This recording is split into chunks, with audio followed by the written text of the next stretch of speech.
Welcome to the second webinar in the CMHDARN Research Skills webinar series, Developing a Research Question. Before we begin, I'd like to acknowledge the traditional owners of the land on which we are recording today, the Gadigal people of the Eora Nation, and pay my respects to elders past, present and future. Today we have Dr. Justin Scanlon and Dr. Rosemary Miller to discuss how to develop a research question, which is pretty fundamental to research. You can ask questions along the way and Rose and Justin will answer them at the end. Over to you, Justin. Welcome, everyone. Thanks for coming along today. To start with, I'll just give you a little bit of an introduction of me. I'm an occupational therapist and have spent many years working in community and inpatient mental health services, as well as in management in mental health services. But at the moment, I'm a senior lecturer at the University of Sydney, and I also work with the Sydney Local Health District in providing mentoring for clinicians who want to engage in research. So I have quite a bit of experience working with people to design and develop their own research questions. Okay, so to start with, quite important if we're talking about designing a research question to ask ourselves, what is a research question? And so essentially it's one or two sentences that describe what you're intending to do in your research project. So a few things to think about in this process is to make your wording as specific as possible. Every part of your question should be defined so that it really helps to keep things tight. And we'll go through later in the session how to make sure that your question is as tight as possible. The wording of your question will depend on the kinds of research methods you're intending to use. So for example, if you're going to do a qualitative study, then your research question is likely to be something like, how do people perceive, or what do people think about these kinds of things, versus a quantitative project, which is numbers based. You might be asking how many, what's the association between, what is a relationship, for example. So just thinking about getting your research question really tight is really important, because then it sets the foundation for an effective project. A lot of times when I'm talking to people about their projects and trying to figure out what's kind of going wrong, one of the things that I often discover is that they haven't got a really solid research question.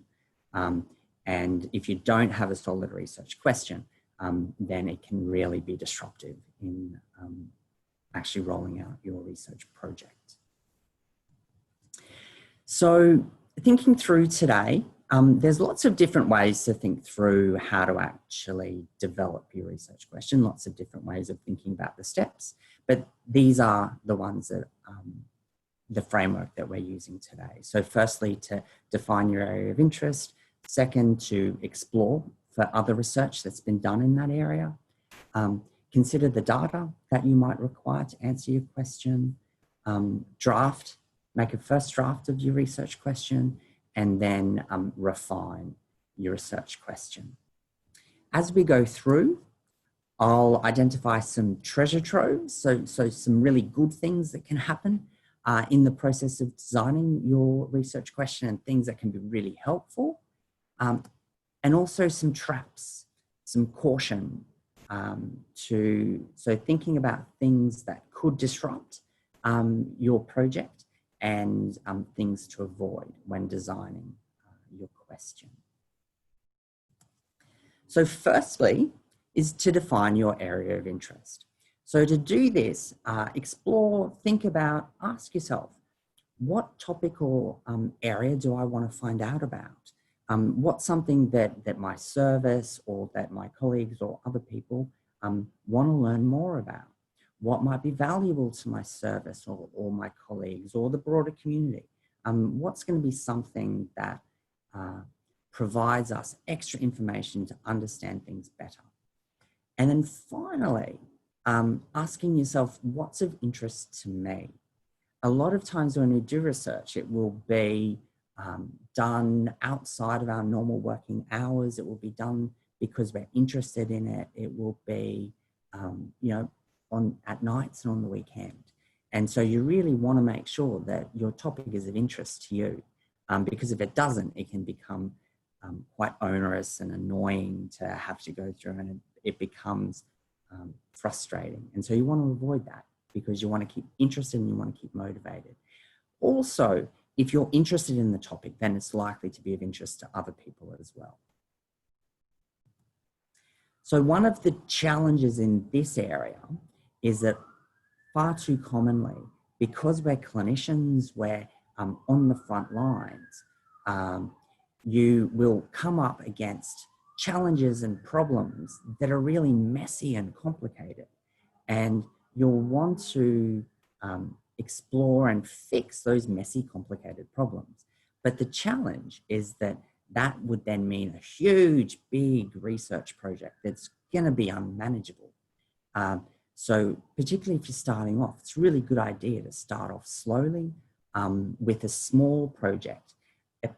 Projects are always bigger than we think they are going to turn out. So if you pick a project you think is too small, then eventually you'll discover that it's probably going to be too big, but not so big that you can't manage it. So keep it small. The big questions you can save for when you enroll in a PhD or when you embark on a whole research career. So then, next step is to explore for other research that's been done around the same topic. So you can do this by searching on through either library databases or even Google Scholar is a really good place to look for research. So look at other people who have researched in similar areas. What did they find? Can it be applied to your setting? And you know, in some ways, you might discover that somebody else has done research exploring exactly what you're trying to find out about. And so instead of you needing to go and do a whole research project, you might actually discover that you can apply their results to your setting and save you a lot of time and make it much more efficient. Sometimes you won't get that exact fit, but you'll be able to learn from what other people have done and refine your research question. And so their work will set the foundation for your research and also help guide the questions that you ask. So in this way, the treasure trove that you might discover is that somebody else has done the work for you, and you'll avoid reinventing the wheel, and you'll be able to apply their findings directly to your setting, making the whole process really efficient. The downside of this is that you discover that somebody else has stolen your great idea and done it before you. And so that might be a disappointment. However, keep that interest there and pick another question and change your topic to that other question, because it's going to be equally valuable. So then the next part is to consider the data that might be required. And so first of all, ask yourself, what data do I already have access to? And for some projects, they'll actually be, you'll start from the point of looking at the data you have and what research questions you can answer with that data. A lot of organizations will collect up a lot of information and it'll just be sitting there. And so perhaps your project will actually be, you know, what can we find out about the people who access our service? What can we find out about outcomes? Or so you might actually design your research question according to the data that you already have. But if not, then you'll ask yourself, okay, what data do I have access to already? What's already existing that might help me answer this question? And then once you've understood that, then you then go on and ask yourself the next question, which is what kind of data might I need to access to be able to explore this area? You know, how will I find out? What will I need to gather? Then you ask yourself a couple of questions around feasibility. So how easy will it be to actually get that data? and how long will it take to get it, because you want it to be reasonably easy to gather. If you if you need data that's huge or really long in terms of being able to collect it, then it might undermine your project. So you don't want to have a questionnaire that has 4,000 questions or a project that would need to take several years to do the data collection. You want something that's a little bit more manageable than that. So the treasure trove here is that you'll have easy access to the data that will answer your question. And so you can, instead of needing to do any data collection, what you'll be able to do is just get straight in and start doing your analyses. And so that's a great treasure to find in this process. The risk, the caution is that the data that you need will be super complex or be really challenging to gather.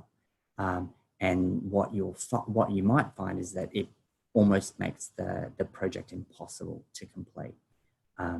And so you might need to go on and think about different options, something that's a little bit simpler in terms of the data that you need to access. So the next step is to do a first draft of your research question. And there's a big caution on this slide because there's lots of traps that you can fall into. And so thinking through a really good way is being mindful of this process, and being careful is a really good thing to do. So your research question will often start with what or how. It's a question, so it starts with a question word. Then you go in and you specify the topic and what you'll actually be looking at in the project. And when you're going through, try to be really specific.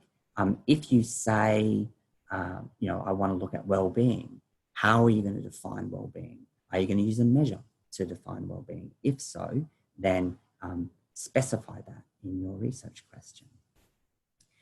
One of the things, if you're doing intervention-based research, is this PICO acronym can be really helpful.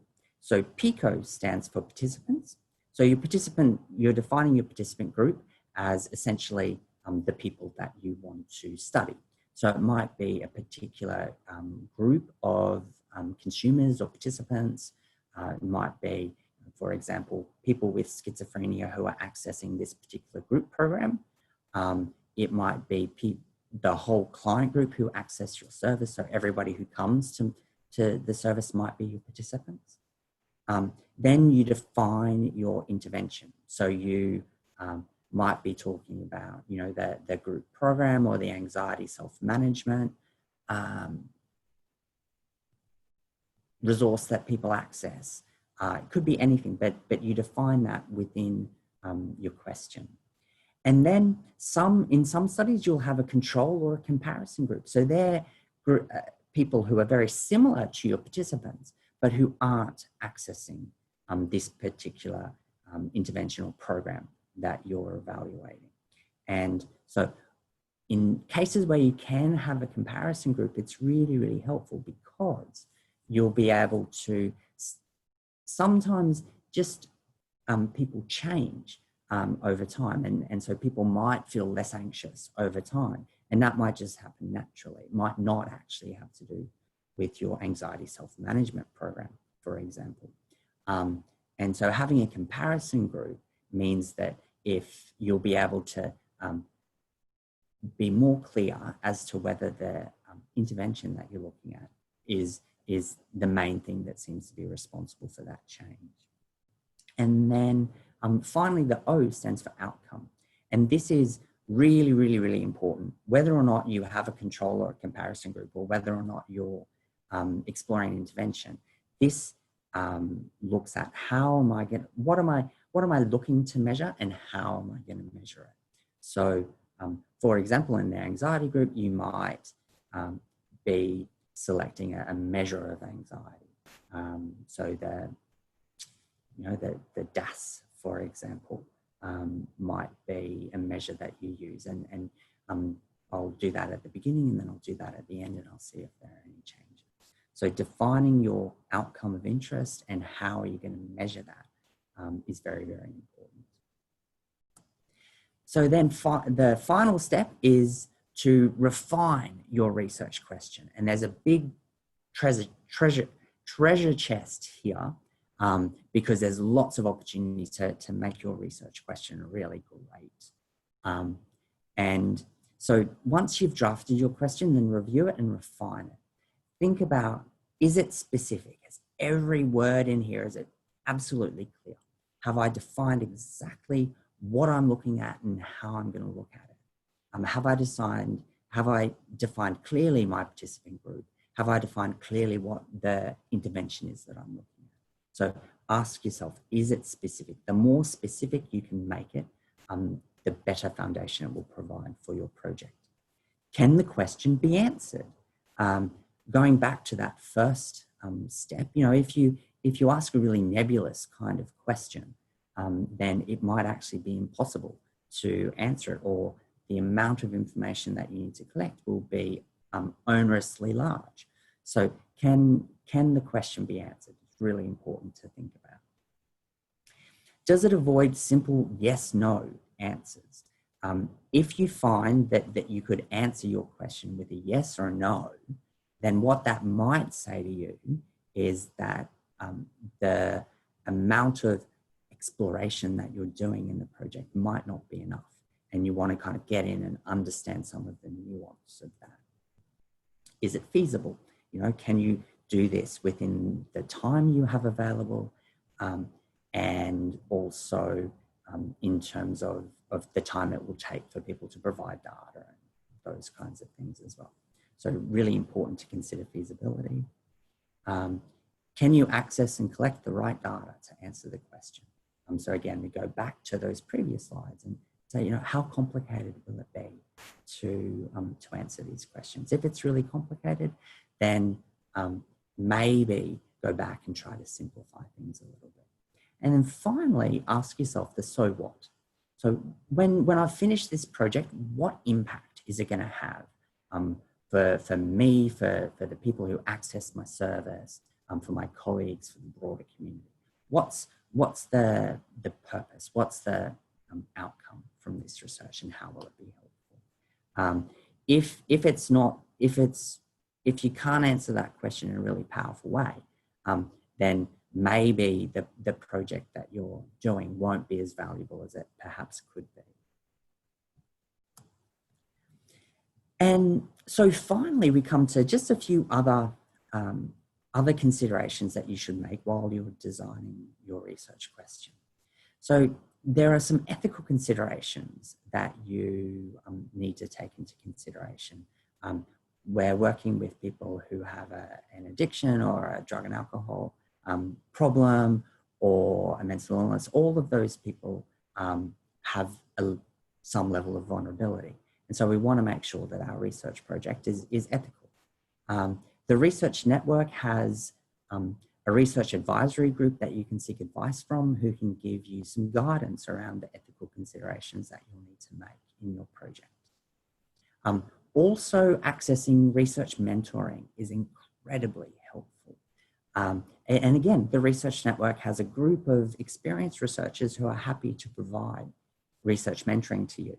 They can help you think through some of the challenges that might come up in your research, and also help guide the process. Because they've done it themselves and made mistakes, you'll be able to learn from their mistakes, and they'll be able to foresee some of those potentially challenging areas and help you avoid them. So research mentoring is a really, really great thing to access. And then finally, thinking about participation and buy-in from other staff. So some projects you'll be able to do totally on your own. You won't need help from anybody. If that's the case, then you don't necessarily need to worry about this part. But most projects will require participation and buy-in from your colleagues. And if you're doing that, you might need people to help you collect data. You might need people to help you interpret the outcomes. You might need people to help you enter data into a spreadsheet, for example. All of those ways, it's really important that you get those people on board straight away.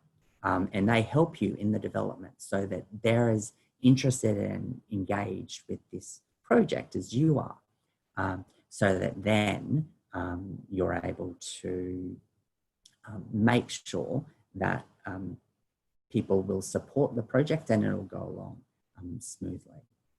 So there are a few things to think about in the beginning, in the design of your research question.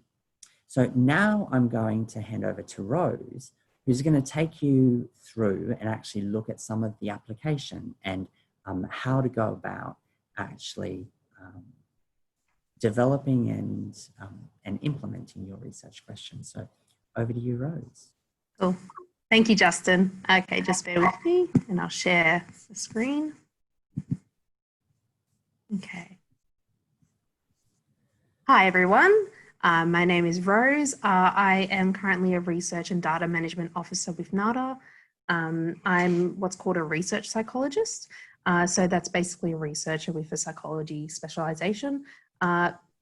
You may or may not be aware that often psychology is actually considered a science. So research methods are an incredibly big part of studying psychology and being trained as a psychologist. And so research questions are something that we receive a lot of training in. I'm also a conjoint lecturer with the University of Newcastle.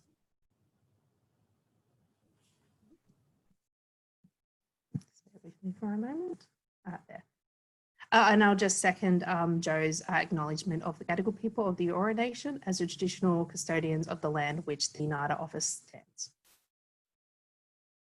Okay, so today, here's a brief overview of my section of the webinar, and I feel very fortunate to be following Justin's great overview of developing a research question. So basically, just to start off with, I'm going to talk a little bit about the difference between research and evaluation. The reason for this is that you might find in a service environment, you may be involved in or part of a program evaluation. And so I just want to differentiate this a little bit because you can use research methods and by extension research questions when doing an evaluation. So it's just really to help you get that straight in your head. Then I'm going to go through two scenarios, which is going to demonstrate the steps that Justin outlined for developing research questions. So here I've included a general definition of what research is, because oftentimes definitions of research are specifically tied to academics and university institutions. But the reality is that research is more an act of looking carefully or re-looking at something. And the reason it's often tied to a university, for instance, is that to do this, you often want like an objective observer or someone in an objective position to conduct research. However, the truth is that research methods can be applied in a range of settings, and in fact, they're very useful. And the research question is an essential part of the research process as it provides direction, clarity, and boundaries to the research you want to conduct, which I think was very nicely illustrated by Justin. So here is where the evaluation part comes in. Evaluation is its own field of, I guess, knowledge.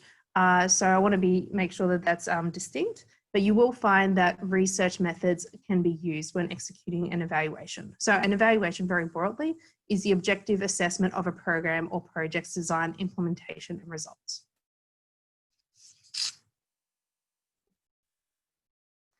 Great. So these are just the steps again, just as a reminder. So as noted by Justin, while these steps are not comprehensive for using them in a service environment, they're ideal. Ideally, you would proceed through the steps in a linear order. However, within a service environment, they may not always be possible. The key is really to keep returning to these steps to ensure you have a research question that is realistic, accurate, and possible to answer. Okay, so we'll move on to scenario one. Okay, so I'll just read through this briefly and then I'll work through each of the steps to see how Jocelyn in this scenario might go about developing a research question. So Jocelyn is a mental health counsellor with an NGO community service, which provides one-on-one and group therapy to clients. She finds that after one particular group session, a client approaches her and discloses that they will stop coming to the group sessions. And she's noticed that this has been a trend that has been happening more and more. And some clients are only coming to 2 to 3 sessions out of a 6-week program. When Jocelyn raises this with her manager, she's tasked with finding out why client attendance for the group sessions has dropped. Now, there are many potential ways to approach this situation, but in this case, we're going to take a research approach. So what I've done here is highlighted the parts of this scenario that may initially give us some clues as to what kind of things we want to look at in the research question. So firstly, the area of interest. Like as I think Justin nicely illustrated, there's a lot when you're developing a research idea or research project, there's often so many options. So the key is to start thinking about it, start defining, start refining what it is you're actually interested in. And so in this situation, there are a couple of topics that seem to be evident. This is not this doesn't mean that this is absolutely the case, but it's more, the more you think about it, the more you refine it, the easier it is to develop your research question eventually. So you could think that, say, attrition of clients from mental health programs might be the topic. So attrition just means that when, say, for instance, in a research study, as an example, you may recruit some participants to be a part of the study, and then over time, you lose contact and they drop out of contact with the project. So that's just what attrition means. So in this case, clients are part of a program and they're not continuing with the program. Another way to define this is that you could be talking about retention. So it's kind of the same thing, just spoken about in a different way. So retention is just like how likely are you to retain, say, a client in a program. You could also, another topic could be looking at client engagement strategies. So what kind of things are going to help retain clients within a particular program. And also getting back to program evaluation, you could approach it in that way. So looking at the effectiveness of the program for clients who participate. And when you first think of your topic or the situation, you're also get an idea of who your potential sample is going to be. So in this case, it seems to be people who are engaging in a mental health program or mental health service. So there's just a little picture of Jocelyn.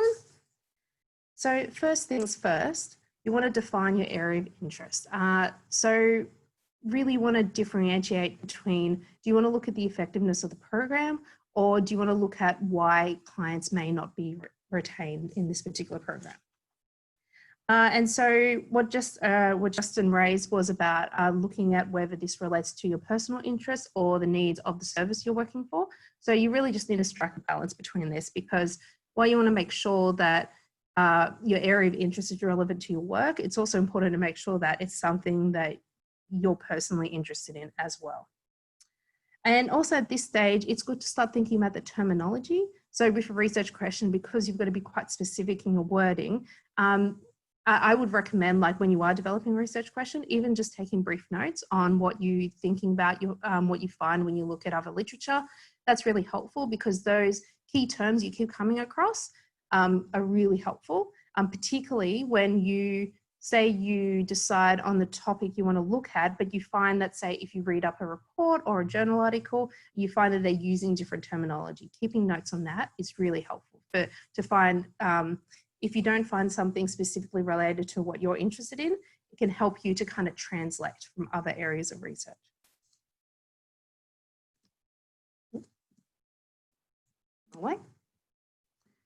Okay, and then when you've got a general area of interest, you can go on to exploring research in that area. Now, hopefully this demonstrates one of the important things. This is like, if you go, it's kind of the difference between, say, you decide, oh, I want to look up a journal article just randomly, or I want to think through what I'm actually interested in and then find, say, a journal article that answers that. So this is why defining your area of interest is really important, because it can help narrow the scope and make it more realistic your search for material that's going to support your development of your research question. So, well, I've mentioned a bit before, like written literature. So you've got pre-existing reports, you've got journal articles, but it's also good to think back to maybe some of the training you received, seminars, even your network. Justin didn't mention this about like research mentorship, and it's using your network is another good way in order to get kind of information. Although with all of these, you do want to come back to the literature just to confirm some of the things you find. Particularly when training and when you attended seminars, sometimes if it was a long while ago, it could be that sometimes knowledge is updated. So it's good to always check the most recent published research. Also, one really big part of the research process is doing a literature review. So if you're going to go ahead and do a literature review, it's just good to keep in mind whether it's needed or not. So you definitely do need to do, like, say, a literature research, look into what's been, say, done on the topic itself, like previous studies. But I guess the magnitude of the project is going to dictate whether you do a full literature review with all references, or if you do, say, a short brief summary. So as an example, if Jocelyn were in her research project, if it was going to be a small project that's really going to be just reported to her internal team at her service, then she might not need to do a full literature review. But if she was inspired to go ahead and maybe eventually publish the work, her work, you probably would want to do like a more thorough literature review, and also consider other things like, say, making sure you have ethics. You've got all that sorted, which I'll go into in a moment.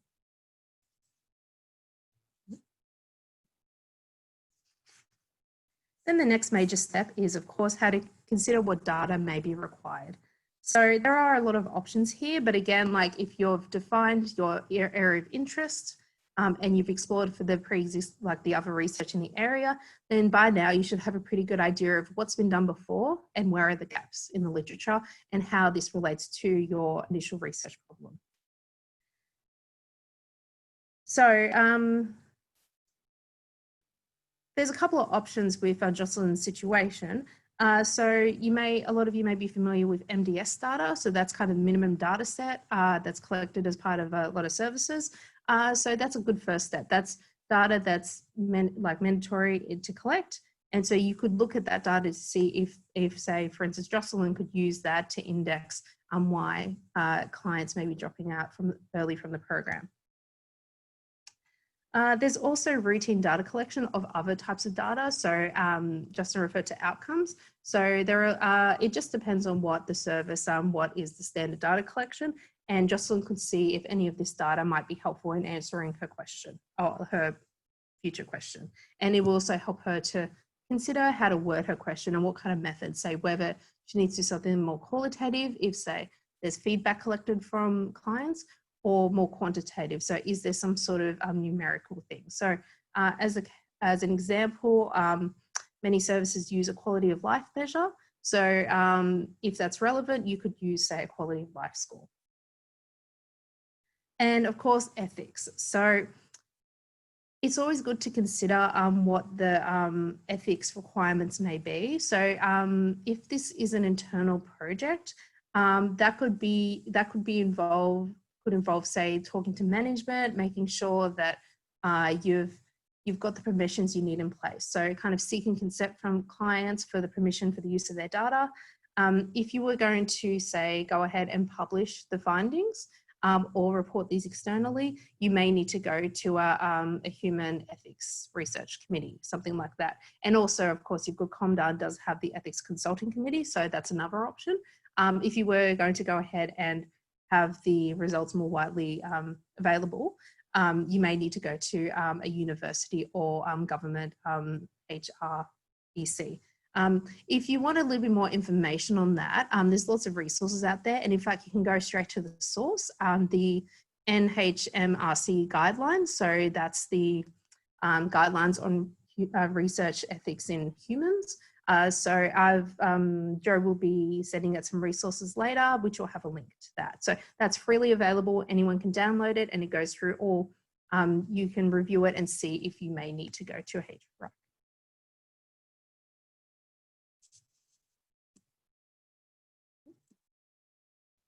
Okay, so after all of this work, you're up to the exciting part, which is to draft and refine your research question.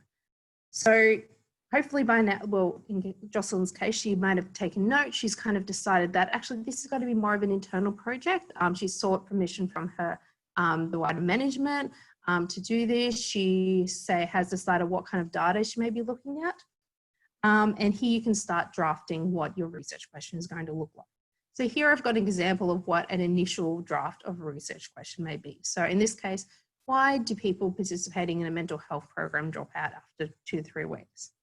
Now, refining your research question is another key step, because then you can start to see how you can word this more specifically, and having your key terms on hand to refer to is a really big part of this.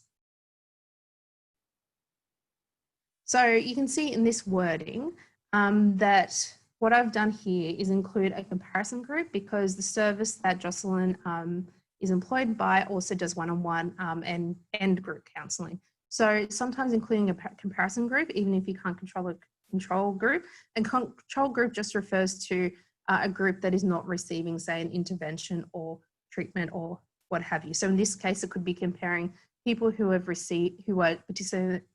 participating in the program and people who are not. But in this case, it's not necessarily possible, so you could include a comparison group. You'll also notice that when I've worded this question, technically you could answer it with a yes or no, but the implication of this wording is that in order to say yes or no, you would need to provide some evidence for that. So you could look at what was the retention of the program between the different comparisons. So whether someone participated in group therapy or whether someone participated in one-on-one counselling.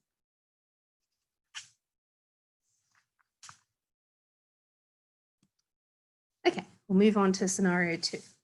So in this scenario, Edison works with an NGO AOD service that delivers preventative programs for the general public. So widely, anyone can access these programs if they would like, online or in person. So they attend a program, a seminar that outlines a new evidence-based intervention developed in America for reducing anxiety symptoms. And Edison is very inspired by this, so they actually approached the development to see if this intervention program could be added to their service.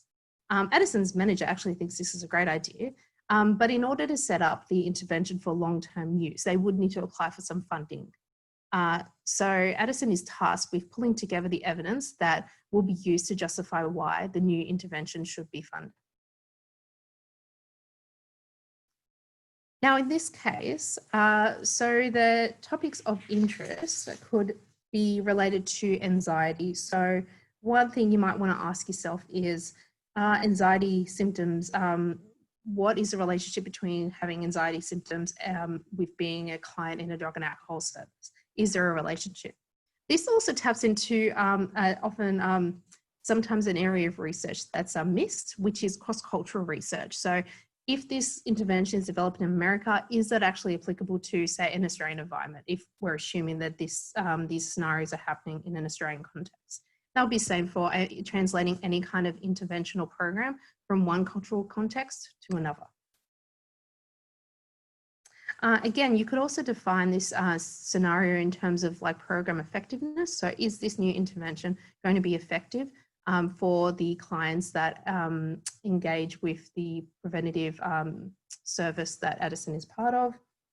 And this could also tap into clinical research in some respects, because it's looking at anxiety symptoms. And the potential participants or sample in this case, you would need to think carefully about, are you talking about like the general average person, or are you talking specifically about people who may be engaging in a preventative program to help with drug and alcohol use? So they've sought this kind of program on their own terms.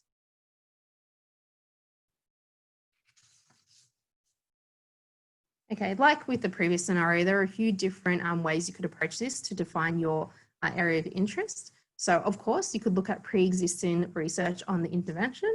The intervention may not necessarily be validated for an Australian context, but that doesn't mean there isn't pre-existing evidence. So this could be published literature, reports, if there's been training or seminars offered on the particular intervention. And also in this case, you'd want to be, it's really cool when you hear these kinds of exciting things when you go to a seminar or training, but you also want to bring, like, I guess you could call it your skeptic glasses to it. So in this case, like, is there a link with anxiety, with drug and alcohol use? And would it be appropriate for the kind of service that Edison works for? Now, when you think about these kinds of things, going on to the next step, which is explore for other research in the area, often this will highlight, say, if there is a relationship in particular variables that you're looking to investigate, you'll often find that there might be literature to support supporting or actually disproving that there is a link. Now, one of the things you might want to consider is whether this intervention has been evaluated in an Australian context, and we're going to assume that it hasn't. And also, you want to kind of check yourself and see whether reducing anxiety symptoms could be an effective prevention strategy for people seeking help with drug and alcohol use. Also, some other things to consider if you are looking at implementing a particular intervention is what kind of theories or what kind of knowledge is underlying the design of the intervention. What kind of research has been done to validate the intervention as well. And so if Edison goes ahead and decides, oh, actually, I have found evidence that, this program could be effective for the clients who engage in the service, who use our programs. So I think this is really valid.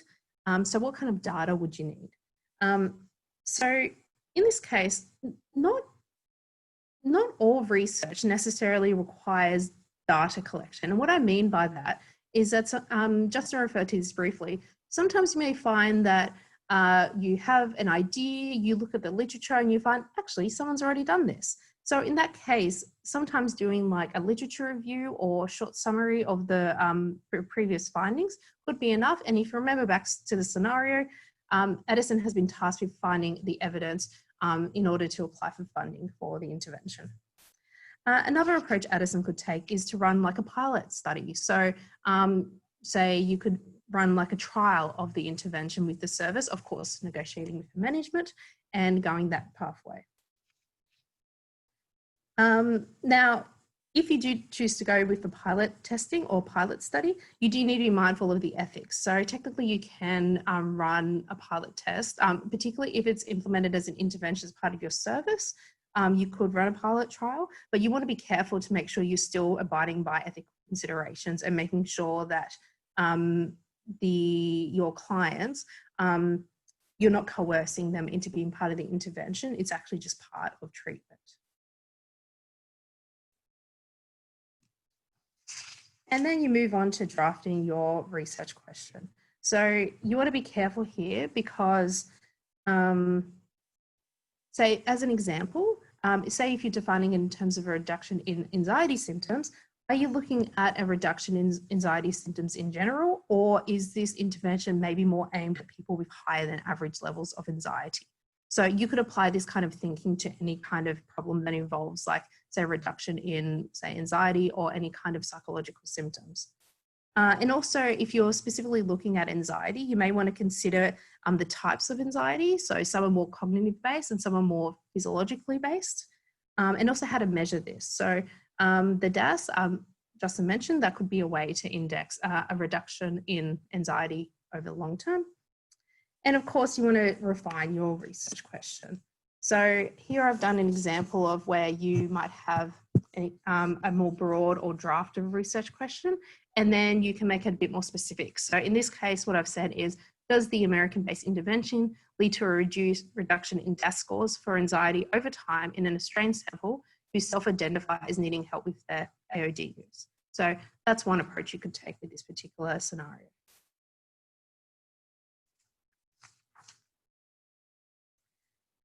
Okay, so we've come to the end. So I just want to do a brief overview just to kind of solidify this all in everyone's heads. So just a reminder of the 5 steps that Justin outlined in his previous part of the webinar. So you want to define your area of interest, explore the pre-existing research. You want to think about what kind of data you're going to need to answer your potential research question. You want to draft your research question and then refine the wording.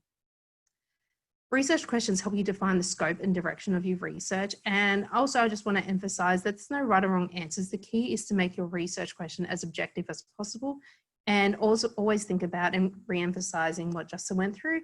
Will the research question provide useful information? Is it realistic? Is it accurate? And so on.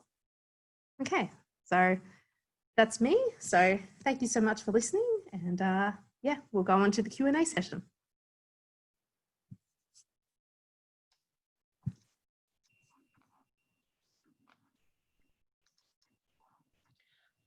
Hi everyone, is there any questions? Okay, well, it doesn't seem like there are any other questions. So I just wanted to say thank you both to Justin and Rose for their amazing presentations. I found it very informative, so I hope that you did too. If you do have any questions, feel free to email me at the info email. It's listed there. I'm not going to spell it out because it's a bit complicated. But also go visit the website. There are lots of things on the CMHDARN website to go and look at, and future webinars will be put up there as well as this one. So if you want to go back to anything, you can go visit it there. And just thank you very much for attending today, and we hope to see you at the next CMHDARN webinar. Thank you.